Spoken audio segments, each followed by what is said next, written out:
Good evening and welcome to the monthly Facebook Live Town Hall meeting with Mayor Brian Arrigo and Dr. Nathalee Kong, Chair of the Revere Board of Health, as they discuss Revere's ongoing response to the COVID-19 pandemic.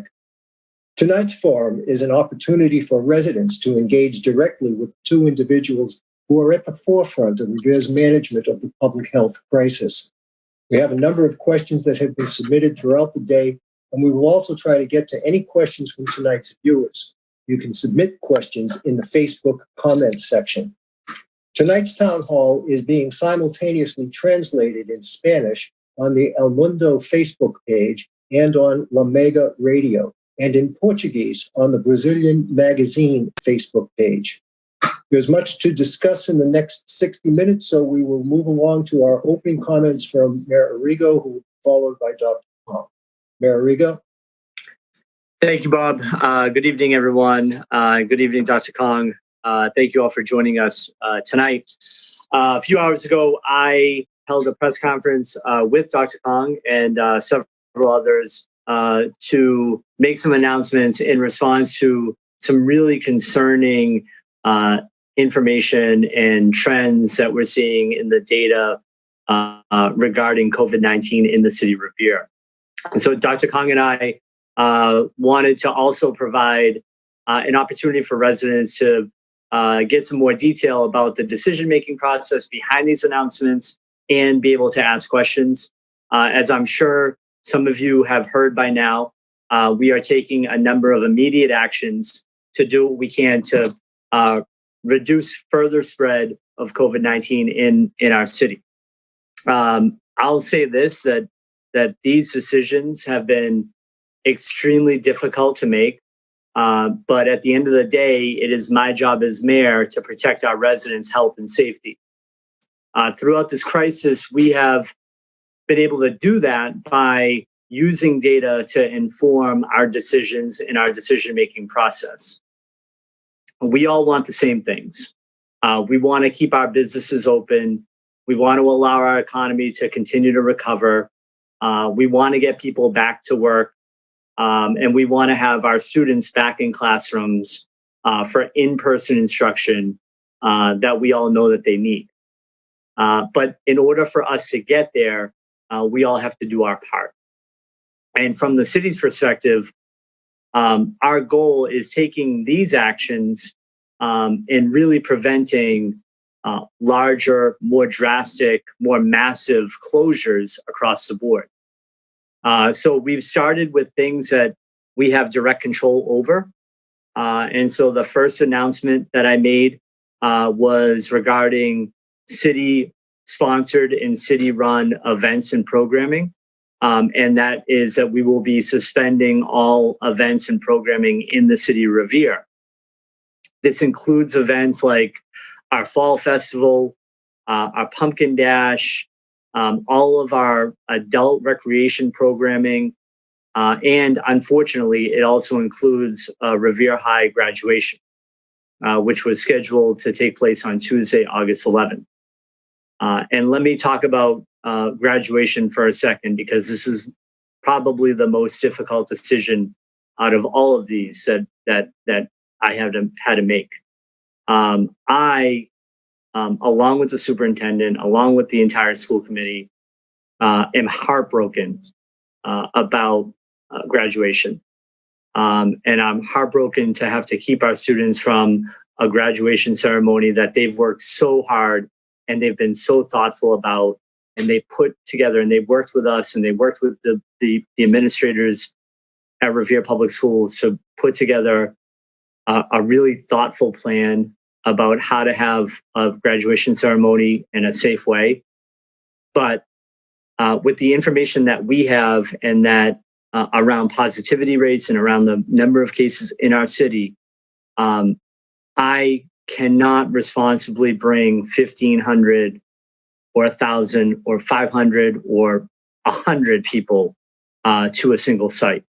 And so as difficult as that decision is, and as gut-wrenching as it is, and it's a difficult one. And I understand that a lot of people are going to be really upset about it. But I have a responsibility to make sure that we do things that keep the health and well-being of the community as a top priority. And so, as heartbreaking as that is, it just wouldn't be responsible to have the graduation ceremony the way that it was planned out, as thoughtful and as well kind of constructed some of those plans were. In regards to school reopening, we did also make announcements around school reopening. I convened an emergency meeting of the school committee this morning. And at my recommendation, the committee did decide that the vast majority of Revere Public School students will learn remotely until some of the data that we're seeing and the trends that we see improve. And so the school committee will formalize this decision at its Monday meeting. And Dr. Kelly will continue to work with her team to get towards and work towards September start date. But we will begin classes and we will begin student learning remotely. A lot more detail, and I know there'll probably be a ton of questions about this, but a lot more detail will be made available to our families as soon as we can. With the data that's before us, and Dr. Kong will speak a little bit to this, with the information that we have and the data that we have before us, we can't, again, responsibly plan to have children come back into the classroom and into school buildings in September. And so I know Dr. Kelly and her team are already working really hard and have been working really hard on solutions for everyone, but especially for our learners with really high needs. We are looking at every option to be able to make sure that we come up with some really innovative solutions around the folks that need really the most attention. And then finally, another announcement that we made earlier today, was that in collaboration with the Commonwealth's Department of Public Health and the Community Tracing Collaborative, that we will kick off a weekend of action to bring awareness to some of these data trends, and really have a focus on containment strategies on Revere Beach, in our faith communities, and especially with our residents who are Spanish speaking and Portuguese speaking. At the end of the day, like I said, we are making sure that the data drives our decisions, and the things that we do are all kind of well thought out and considered, looking at the information that we have in front of us. Tonight, I'm also asking that every resident do their own part and share the responsibility to get us through the pandemic. Until these numbers start to improve, until we start to see the trends move in the right direction, we are going to have to continue to make really difficult and sometimes impossible decisions. But they are, at the end of the day, they are necessary.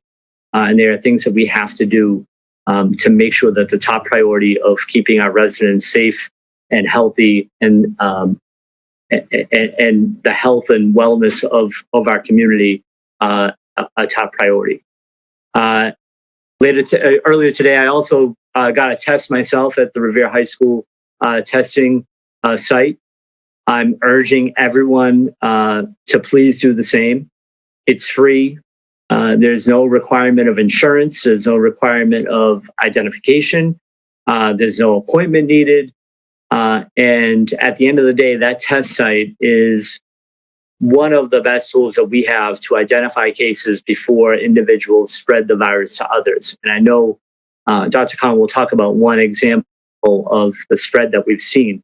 And I know that there are going to be questions about the beach and about where we're seeing some of these cases come from and why is this happening. And we'll get into that.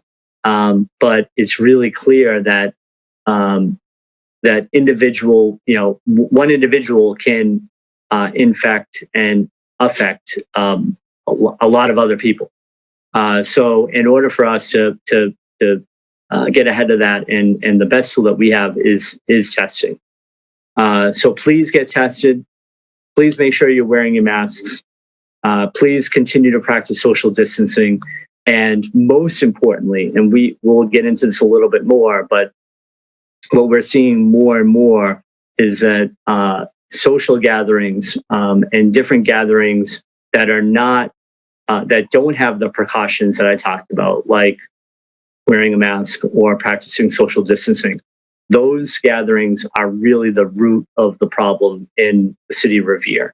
And we know that from the work that our contact tracing team has done. We know that from the work that our emergency response team has done.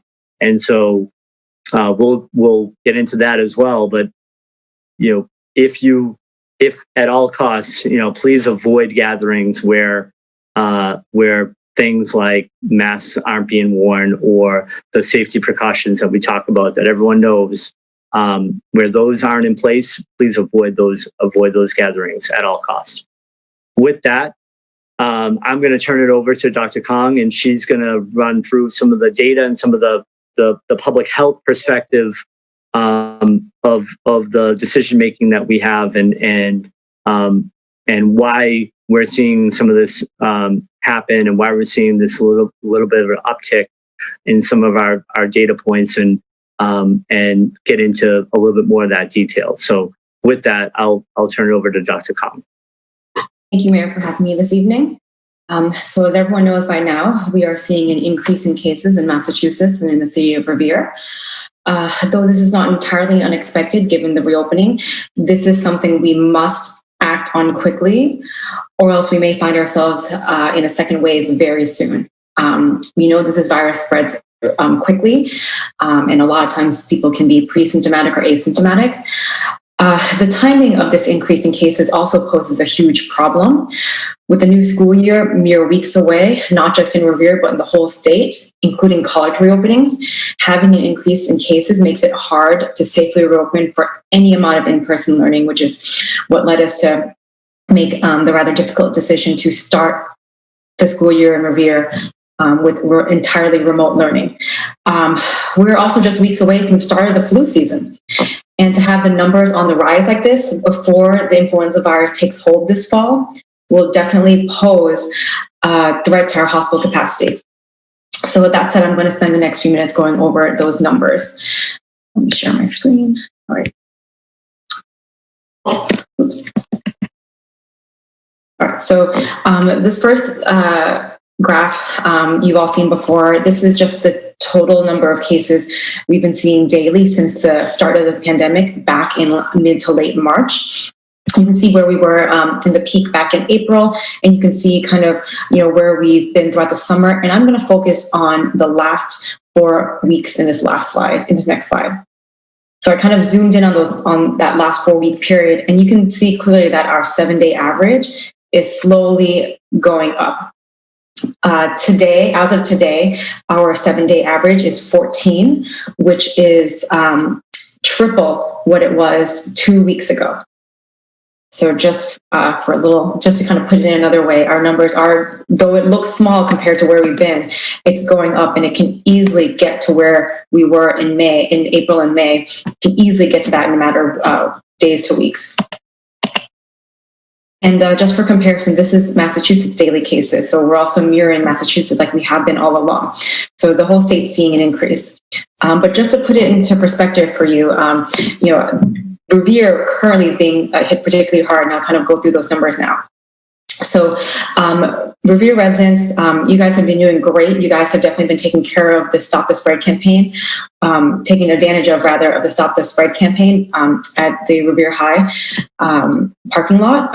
Everyone has been coming in droves 6 days a week to get tested, and we can see the number of residents getting tested over the last 2 weeks has been going up steadily. Despite the number of tests that we're doing, some people will say, hey, we're doing more tests. Of course, we're going to have more positive cases. Not necessarily. If we're testing enough people, plenty more people should be testing negative. That's what we want to see. So this graph shows the 14-day positivity rate, which is corrected for the number of people getting tested. And you can see over the course of this summer, we were on a bit of a decline, but now we're going up. We're just north of 6% at this time. And just for comparison, this same positivity rate compared to other cities in the Commonwealth, we're number 2. We're second only to Lynn, and we're higher than Chelsea at this point. So Chelsea, as you can, if you all recall, was basically ground zero for COVID back in the spring. They were unfortunately hit particularly hard, and now we're above them. Just so folks know too, Chelsea, Everett, Fall River, Marlborough, Worcester, they actually began the Stop the Spread campaign before we did. And despite all the testing they're doing, their numbers are still a little bit lower than ours. So lots to kind of consider. Oops, stop sharing my screen. Sorry. So lots to consider, lots of numbers to crunch. I'll kind of go over a little bit throughout the rest of my presentation what all that means. So as the mayor alluded to, our city has been working very closely with our contact tracers throughout the pandemic from the very beginning. And based on our most recent outreach to residents who tested positive, we are finding that the majority of new cases are occurring in the setting of large gatherings. One resident who contracted the virus at work went on to spread the virus to 20 people through numerous large gatherings. We call this a super spreader event. If you have the virus and you don't know you have it, or if you're asymptomatic, or if you're pre-symptomatic, and if you engage in any of these large gatherings or parties, your likelihood of spreading the virus to a vast number of people in a very short amount of time, it's really high. It's really high. I urge all of our residents to try to limit any gatherings to at least less than 10 people, and please have any and all gatherings outside where the ventilation is better. Be sure to wear your masks, be sure to social distance. To be honest, in a perfect world, there shouldn't even be any gatherings. In a perfect world, we should not have any gatherings of any size, but I do recognize it's the summertime. I know you're all tired of the virus. I don't blame you. I'm tired too. But we have to be smart and remain vigilant about the actions that we're taking. In addition to avoiding large gatherings, I want to also, again, highlight the testing done in the city of Revere. The state is running the Stop the Spread campaign at Revere High. And they, as I said, been busy testing our residents 6 days a week. So if you're not feeling well, please get tested, or get tested if you did attend a large gathering, or if you feel like you may have been at risk for contracting the virus or getting the virus. The ideal time frame to get tested is about 4 days after exposure.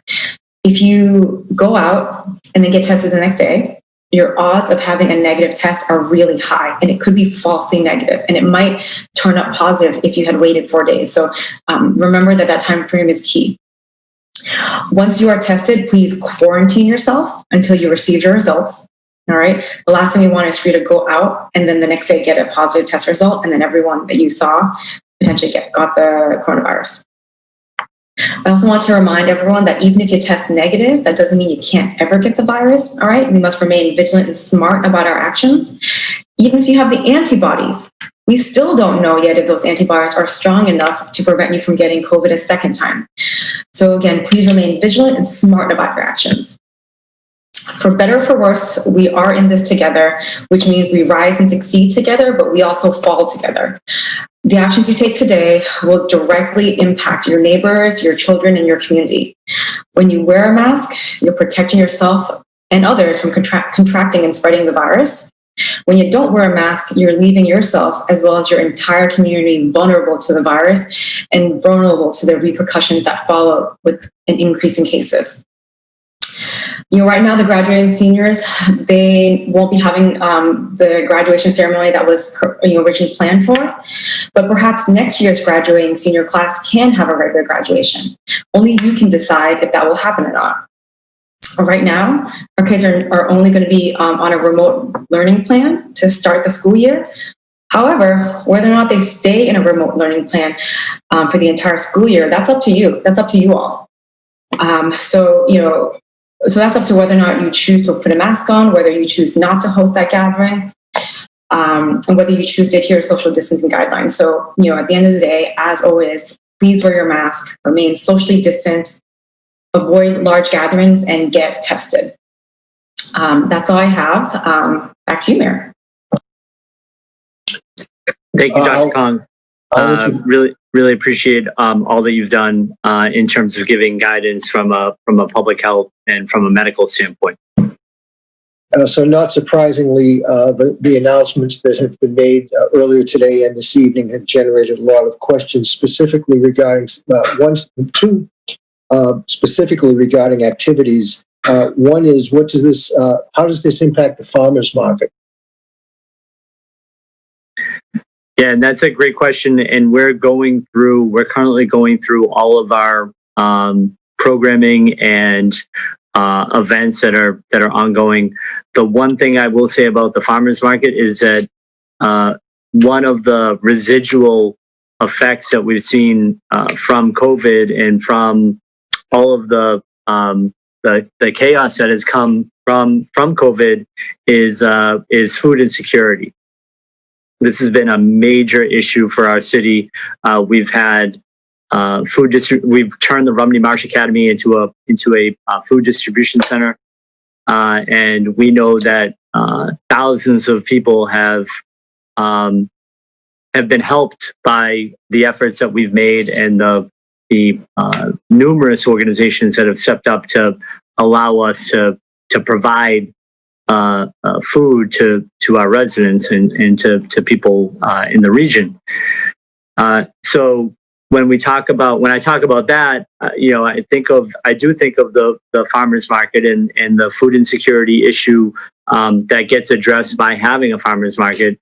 We are looking at different regulations and restrictions that we may have to put in place, but I certainly don't want to take food off of people's table. And I know that the farmers market is a place that does provide food for our residents. So this is all fluid, and I think that's the other really important thing for people to understand. The decisions that we're making as we go along, and I couldn't have predicted 4 weeks ago or 8 weeks ago that we would be here at this point. And I can't predict where we're going to be in 4 or 8 weeks from now. What we're trying to do is make sure that we're making decisions with that in mind, with the next 4 or 8 weeks or the next year in mind. And so the suspension of programming in the city and of events in the city, while really difficult and flexible in terms of what we're going to be able to either cancel or restructure or limit or put additional restrictions on. That's the work that we're going to be doing, and it's really difficult work in a short amount of time. But the farmers market is one that we've internally already been discussing about how do we make sure that the food insecurity issue that we know our residents face doesn't get impacted by just shutting down the farmers market, and that's not something that we want to do. So we're looking at all options in terms of additional restrictions to make it a safe market. Thank you, Mr. Mayor. This is sort of two questions folded into one. And I suppose, Mayor Arrigo, you could answer the first part, and I think the second part would go to Dr. Kong. And that is, one, why don't you close the beach? And two, what are protocols for citizens when they're doing their morning workouts, walking or jogging along the beach? So that's kind of a paradoxical question, and I'll let the two of you deal with it. Yeah, so the beach is one that we've heard consistently throughout all of these town halls, and the the easy answer is for me to say, well, it's the state's issue, and I'm going to wash my hands. And that's not really the approach that I take. We've advocated for the restrictions of parking down the beach. You've probably seen me with the bullhorn down Revere Beach. You may have seen me driving our mobile city hall up and down with a message reminding people that COVID-19 is not going away. The beach is a place that is a focus of ours. But I will say this: we know that the cases that we're seeing and the positive rates that we're seeing are cannot be directly tied to the beach, and there's not a direct correlation. So that's one thing that to keep for everyone to keep in mind. With that said, as we look at further restrictions and things that we need to do, the beach is certainly a priority and something that we're going to take a look at and see if we can maybe, if we need to, further restrict parking or do some other things down the beach. And I'll take a second question. Before I do, just also want to echo that while working with our contact tracers, we aren't seeing as many cases that can be attributed solely to the beach. So, the one scenario could be that we do shut down the beach, and yet our numbers keep rising because we actually didn't really attend to the real problem or the real nidus of infection. And it does seem to be, again, as I mentioned, large gatherings that are serving as almost super spreader events. So again, just be mindful and be vigilant about that. Regarding morning workouts on the beach, whether walking or running, I urge you all to do the things that we've been asking you to do, and that is staying 6 feet away from others. If you are running in the morning, hopefully it's not as crowded and congested, so that should be very easy to do. The other thing that may not be as easy to do is to try to wear a mask. This is obviously very hard to do when you're running. I've tried it. It's obviously very hard to do when it's hot and humid outside. There are masks that are available specifically for running that are a little bit more porous and more breathable. So that would be something worth investing in, especially now that we're realizing that coronavirus is becoming more of a marathon, not a sprint. It's going to be with us. So it might be worth investing in those things. I know I've invested personally in a lot of just cloth masks, different types of cloth masks where they're being sold everywhere, Target, Old Navy, everywhere. And it might be something worth investing in because you're definitely going to get a lot of use out of them. So as long as you're able to remain 6 feet away from the next person and able to wear a mask as much as you can, maybe if there's no one around, then not as important to wear a mask. But if you do pass by others, please put the mask up. And so that would be my suggestion for how to safely exercise, whether it's the beach or anywhere.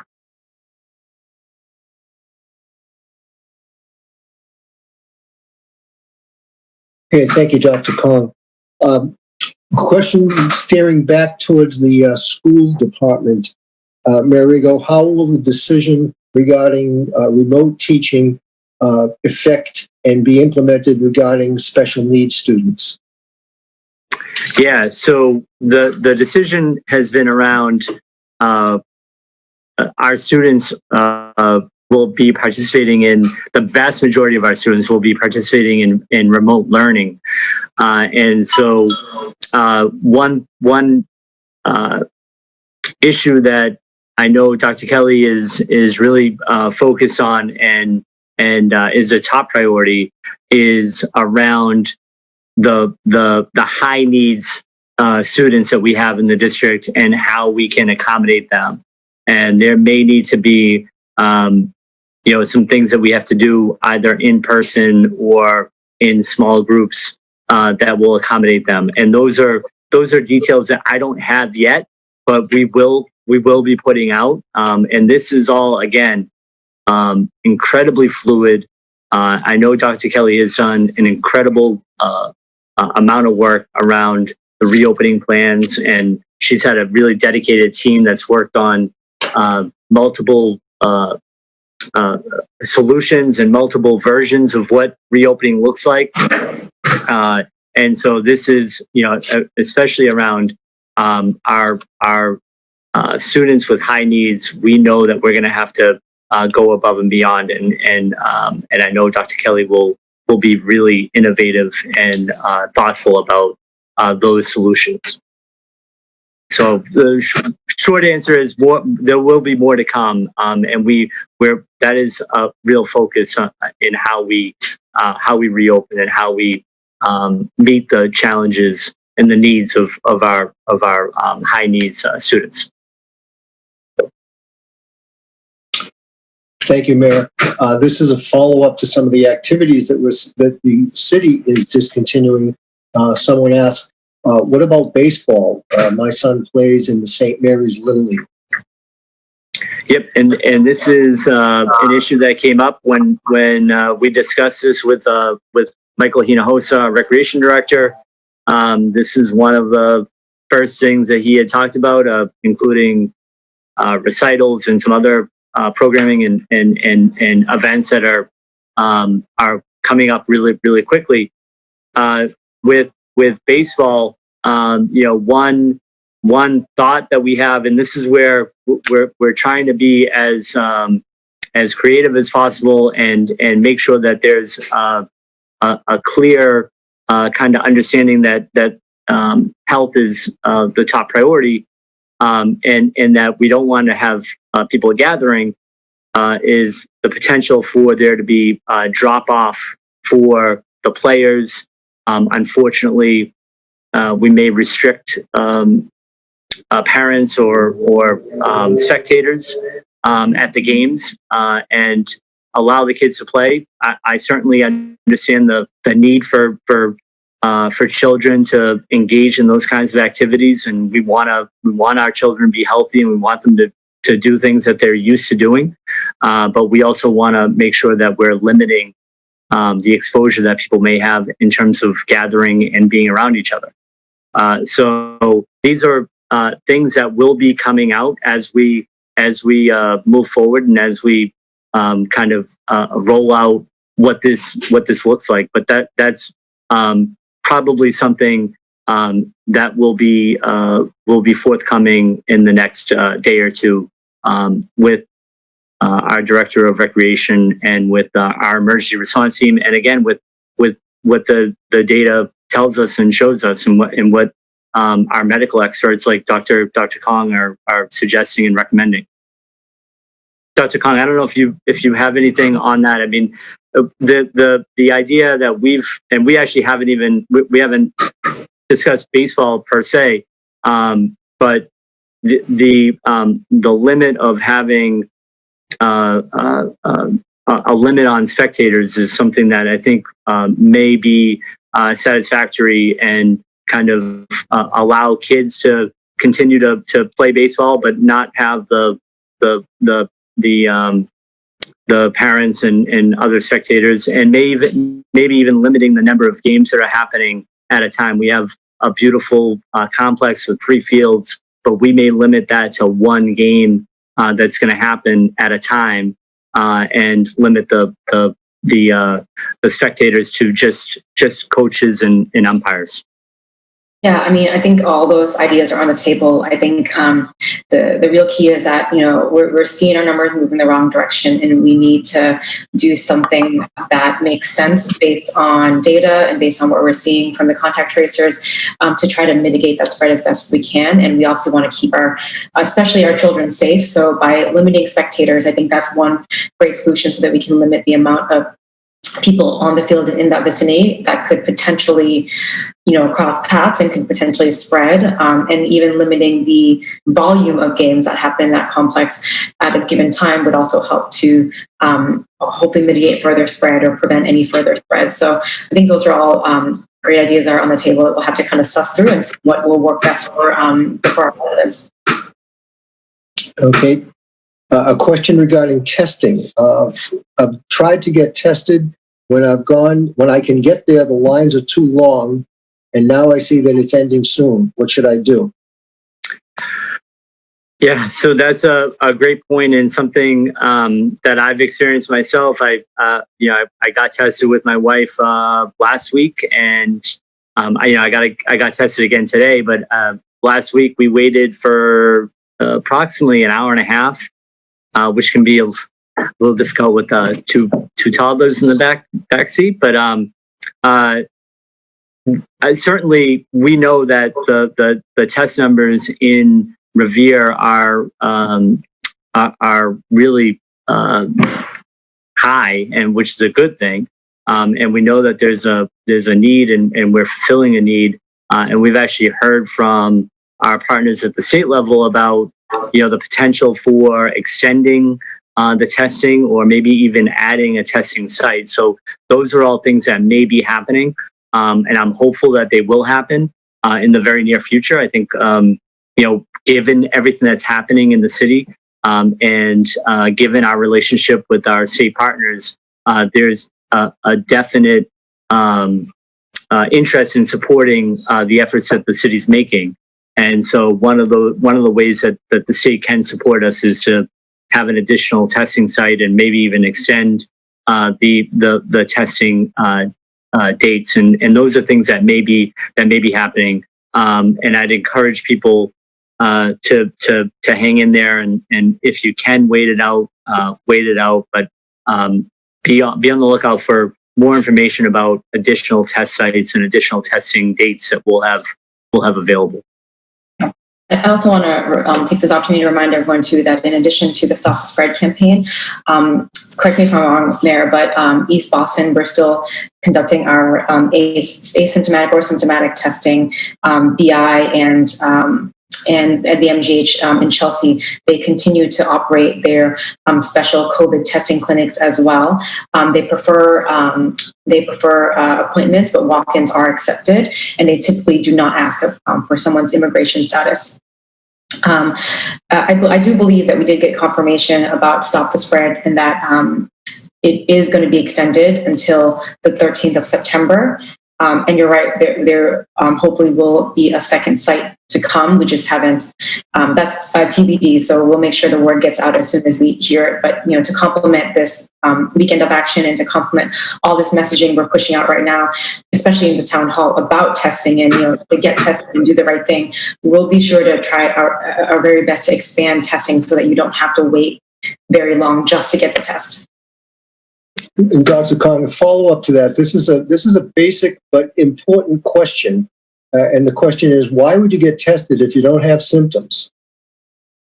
Yeah, so very good question. There are a subset of folks that can be asymptomatic spreaders. We did see that in the springtime. And then there is a period where you are what we call pre-symptomatic. So it's right before you develop symptoms, but we have seen from some studies that you can infect others in that pre-symptomatic stage. So one example that I mentioned, a few minutes ago during my spiel, was that if you do find yourself, and I hope everyone here will not find themselves at large gatherings, but if you do, or if you find yourself in a situation where you could be exposed, for example, if you, for whatever reason, need to be on a plane, death in the family or something, and you need to be on a plane, or you have that large gathering, that would be a good reason to get tested, even if you're asymptomatic, because you did find yourself in a compromising situation. As I mentioned, the ideal time to get tested is 4-ish days after you find yourself in those types of situations. If you go out or you get off a plane and you immediately get tested the next day, you might have a false negative. All right, the virus just hasn't had enough time to develop DNA in your system, and particularly in your nose. So the nasal swab might not pick it up. So what we and if we don't pick it up, it won't test positive. So ideally, time your testing appropriately. All right, but yeah, that's a great question. This question relates basically to what all this testing means and all of these statistics mean. So, Dr. Kong, I suppose this brings us back to what you were talking about at the beginning.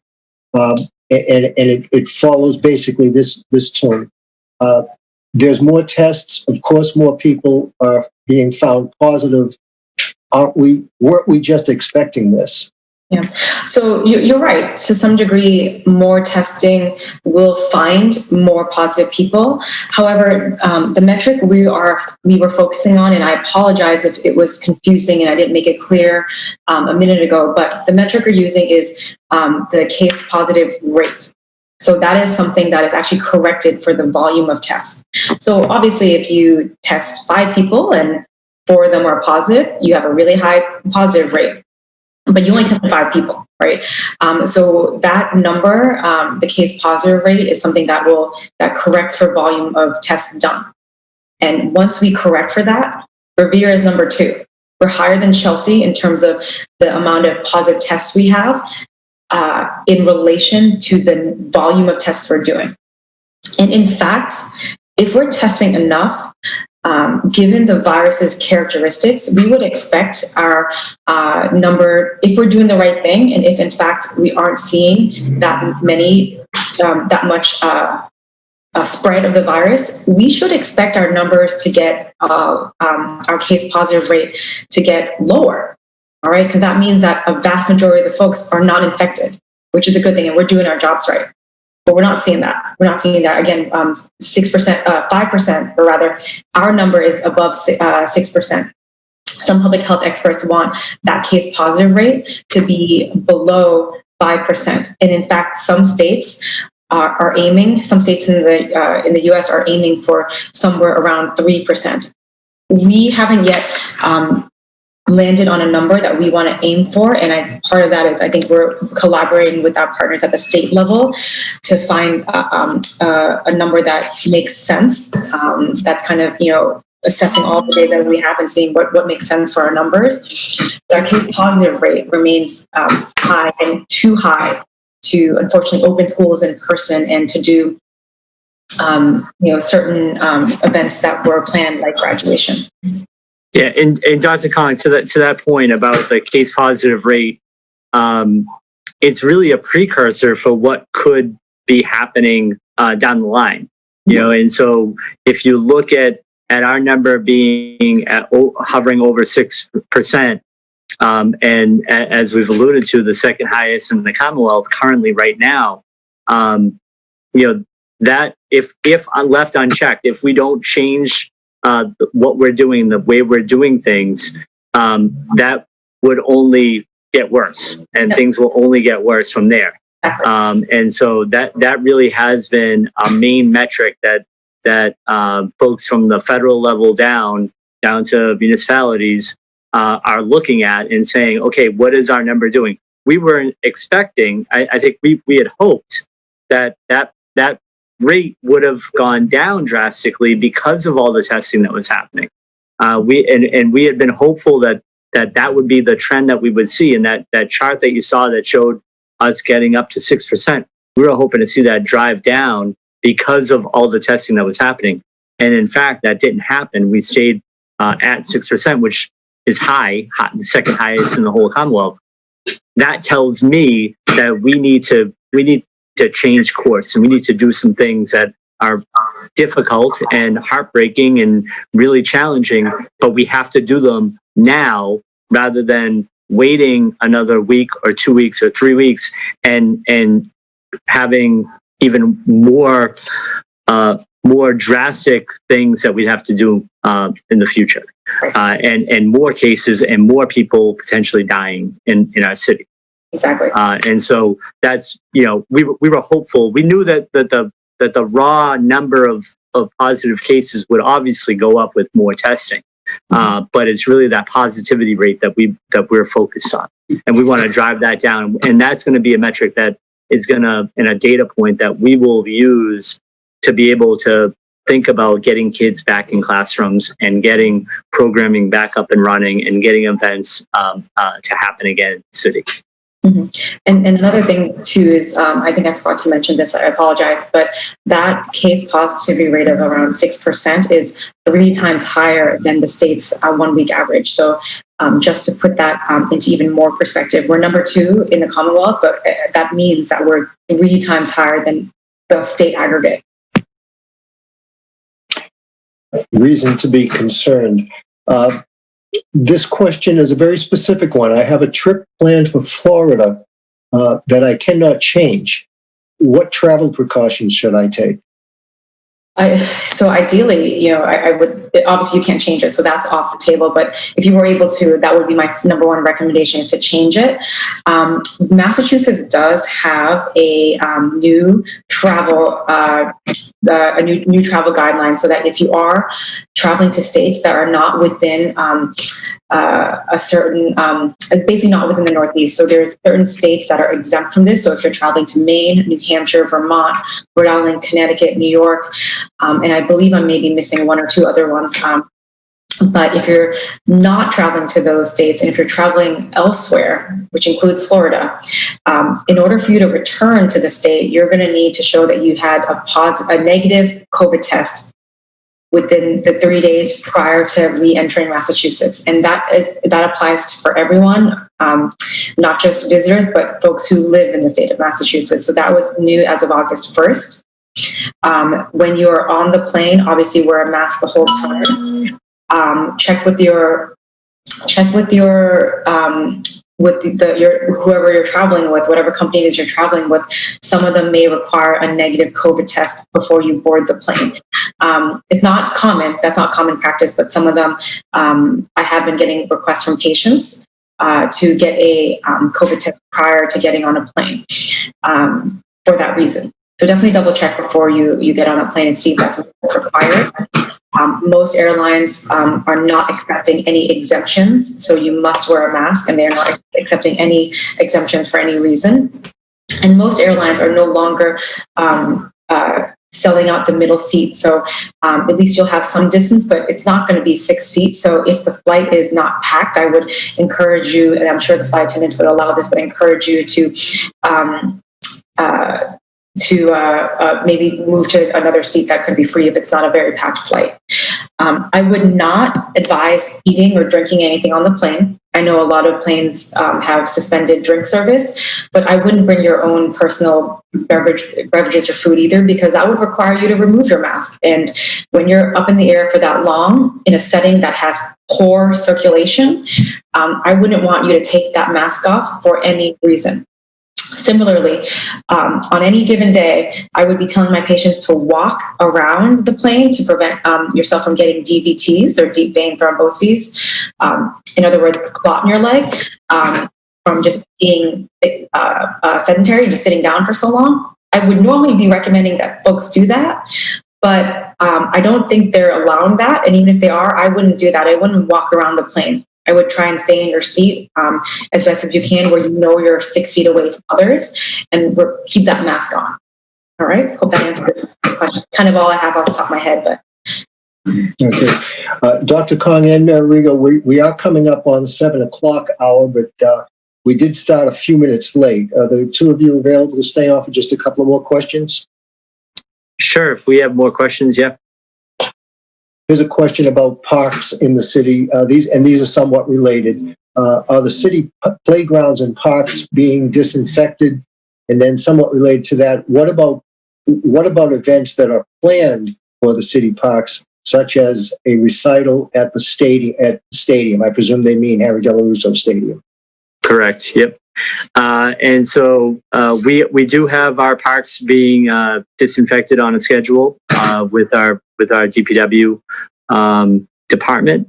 So that's one kind of answer. The second, in terms of recitals, this a little bit like baseball. The baseball question, we are kind of planning out what options there are and what further restrictions may be required for dance studios to be able to have their recitals. I know that there were plans to have multiple recitals at the stadium. I probably not many people know this, but my own son Joseph was planning on having a recital at Harry Delarusso Stadium. There's nothing more that I would look forward to than watching Joe shake his booty a little bit. But unfortunately, I understand and I know that we're going to have to do things a little bit differently. And so for for us, we're going to be reaching out to the dance studios and thinking through some solutions to be able to again make sure that events maybe go on, but go on in a much different way that's that has the priority of public safety. Thank you, Mayor. Again, a question regarding that relates to some of the contact tracing, and that is whether or not the contact tracing has shown any correlation between people shopping in supermarkets with the increase in cases. This comment includes an observation that this person has noticed a lot of people not socially distancing and not wearing masks in supermarkets. So the question would be whether the contact tracing is identifying any of the larger stores in the city as sources of the spread. That was a question I actually had for the contact tracers, and to my knowledge, actually no. We're not really seeing that as a huge source of spread, and I have some ideas for why that may be so. As someone who obviously needs to go grocery shopping herself, I have noticed that there are times when it can be a little bit hard to social distance. However, there is no excuse for anyone not wearing a mask. So, just please, I ask everyone to be a good example for everyone else, and please keep your masks on the whole way, covering nose and mouth.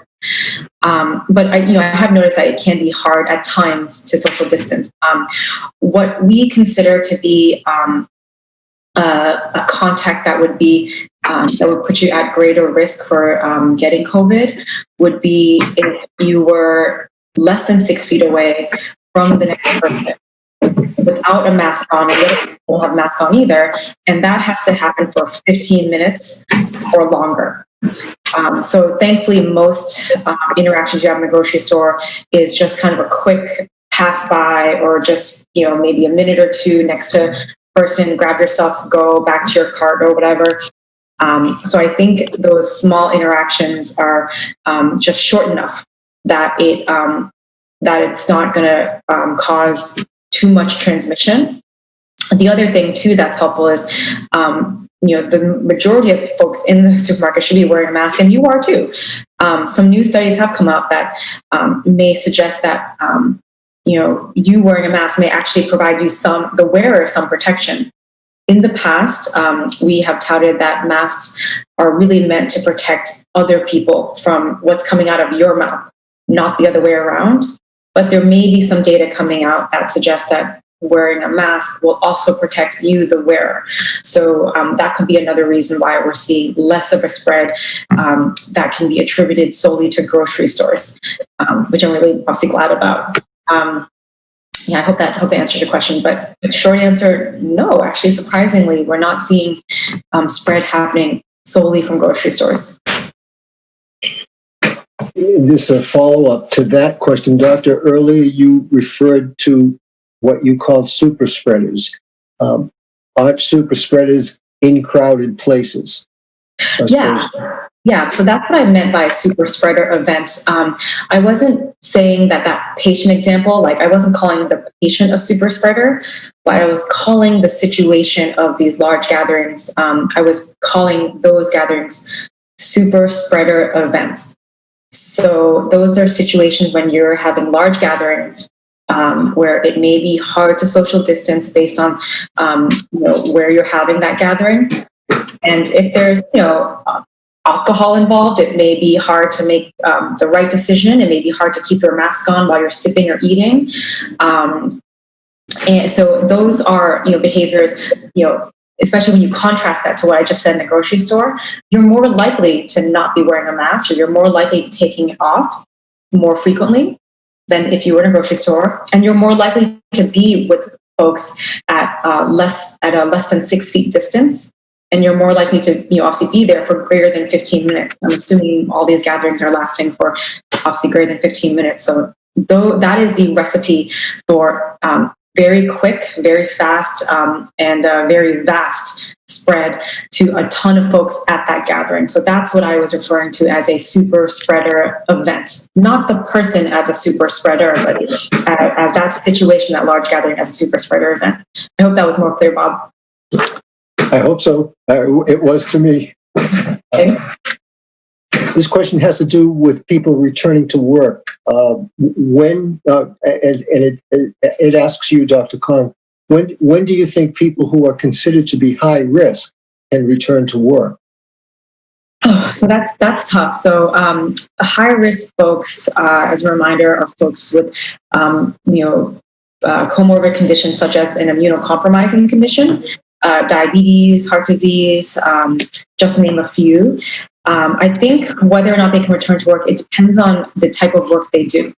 Obviously, if they're in the healthcare field and they are seeing, patients or working on a COVID floor, that's a little bit different. And I would urge you to speak to your hospital's human resources department and occupational health department for a little bit more guidance on that. That's a little bit tougher. That's a little bit tougher of a situation to answer. I think for folks with pre-existing conditions, it would be, high-risk conditions, it would be ideal if they can stay in a work from home capacity, if their work allows it. That would be ideal. However, based on our contact tracers, we're not seeing too many. We are seeing some patients get sick at work, but we're not seeing too many. So I think as long as your workplace is following the safety standards set forth by the governor, if you're wearing a mask, if you're disinfecting and cleaning, if you're staying 6 feet away from your other colleagues, if your office environment has appropriate ventilation, those are all things that should greatly reduce your risk for getting coronavirus. So I think that question kind of depends on what kind of work you're doing. Obviously, if you're not interacting with other folks too much, then that again reduces your risk for getting the virus. Even folks who work in the restaurant business, again, we're not seeing from contact tracing that is a big source of our infection. So it seems like those workplace safety standards are doing its job, and it seems like people are following them. So I hope that answers your question. Thank you, Dr. Kong. This is probably one of the last couple of questions. Actually, this one dealing with schools. Mayor Arrigo, what about people who work in support staff in schools? What can be done for them? Yeah, and in terms of what are the plans around support staff for the different school buildings, and I'm guessing that's what the question is in terms of with children learning remotely, that there may be some questions about support staff, and that those are some details that we'll be working out and we'll be kind of going through with the superintendent and the entire school committee. That's something that we actually touched on a little bit today, and those are all details that again I don't have yet, but will be coming out, and there will be plans for each building, for each school building. There will be plans for each classroom, and so. I want people to be mindful of the fact that this is a fluid and kind of flexible situation. And for support staff, we obviously at the end of the day we want to get everyone back into buildings, and that's the end goal, is to make sure that children are back in the classroom in person, teachers are back in the classroom in person. Support staff is back in the buildings in person, and so hopefully we can get there. It's just right now we're not there. But the plans for individual support staff will be the details of what their work is going to look like will be coming in the very, very near future. Thank you, Mayor. And this will be the last question of the night. It's a fairly simple one. Will City Hall remain open? City Hall will remain open. We've had restrictions on the number of people that can access the building. We've limited access to one entrance, which we will continue to do. We were kind of considering opening up a little bit more. And we've we've rolled that consideration back for sure. And City Hall will remain open with the limited capacity that's been in place. Thank you, Mayor Arrigo. And that wraps up the questions that we've had tonight. So we'll turn it back to Dr. Kong for some final comments, and then let Mayor Arrigo take it to the very end. Dr. Kong? Thank you. So I just want to close by, reinforcing what we've always been saying, and that is to continue to wear a mask, continue to social distance, and continue to avoid large gatherings if you can. I feel like I sound like a broken record, but those are so important. We don't have a vaccine. We don't have tried and true therapies for coronavirus. So we have to fall back to the basics, and those are it. Try to stay at home if you can. Again, we are safer at home. I know we've made really tough decisions that have impacted obviously the whole community today. Just know that oftentimes, I truly believe that oftentimes the right decisions are the hardest. So I do think that we are making some tough but right choices to keep the safety of our residents, the top priority. So, I guess that, just we're all in this together. So again, we all rise and succeed together. We all fall together. So, we're in it. We're in it. We're in the thick of this, and we're in it with all of you. And just know that we're here to support everyone, not with testing, with our food pantries, and with help with isolation. So we're in together, for better or for worse. Thank you. Thank you, Dr. Kong, and thank you for all that you've done on behalf of the residents of Revere. And I just want to say that I want to thank everyone for tuning in. I know that there are probably even more questions, more comments, more concerns about some of the things that we're doing.